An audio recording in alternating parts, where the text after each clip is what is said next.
You should be able to see everything back again. Yeah, we see it again. Okay, so we can continue. So I think with Nino's objective, that's quite clear. That's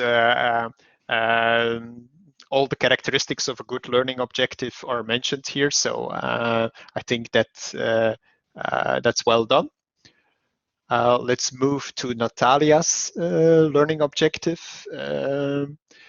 I think, yeah, she's talking about students are able to create an educational product different from others, able to establish connections between objects, phenomena, and events, to enable students through modeling social relations to understand the role of mathematical modeling in sociological research and various processes of nature and society. I think that in general, I think I understand the learning objective. So students are able to create something specific, are able to establish connections between objects, phenomena, and events, and are able to understand the role of mathematical modeling in sociological research and various processes of nature and society. I think these are all well, it's not just one learning objective, I guess. It's different learning objectives in one course, which is okay, I think.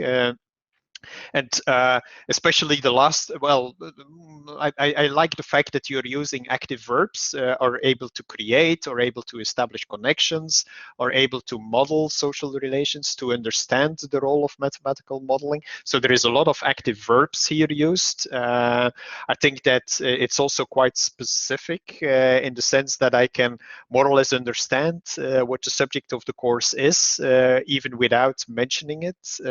So I think that maybe there is a little bit more specific possible when you talk, for instance, about to create an educational product different from others. What do we exactly mean by such an educational product? I think maybe you just to clarify it for myself, it would be good to have an example. I don't know, Natalia, if you could mention that in the chat, what you have in mind with an educational product or so. That would be great. And also when you talk about connections between objects, phenomena, and events, also there, I think you can be a little bit more specific. Objects, phenomena, and events could be anything, but maybe you have a very specific topic, a focus in the course where objects, phenomena, and events are used. So if you could add that, I think then that would improve your learning objectives substantially. Okay. Let's move to Lisa's learning objective. It's a course about key concepts of global politics. So students will be able to understand the main political events which are connected to the development of future political models.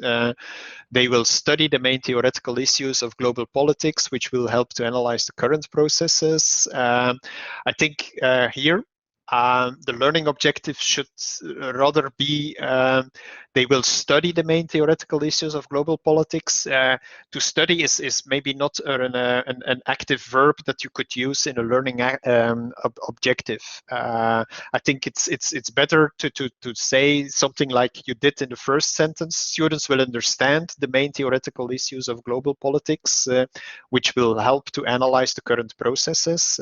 There again, you use active verbs to analyze the current processes, and that is, I think, a better way of phrasing it.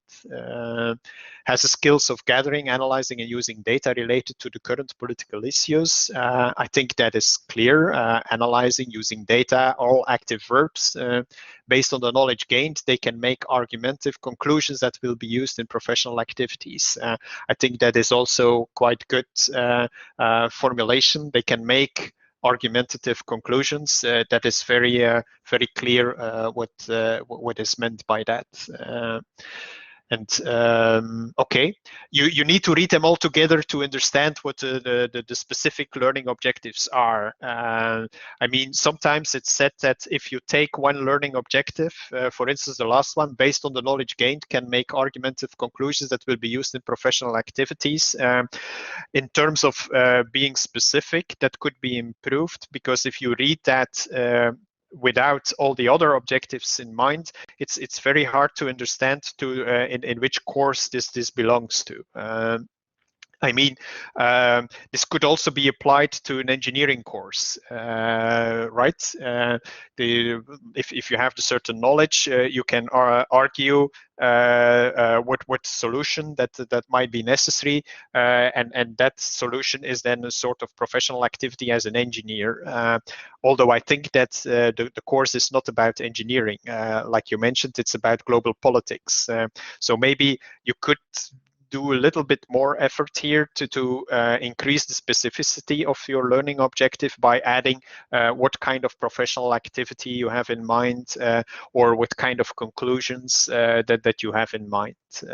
But for the rest, it is very well done from the student perspective, and using the active verbs. Okay. I think we have to speed up a little bit. Maybe we cannot go into detail for all the learning objectives.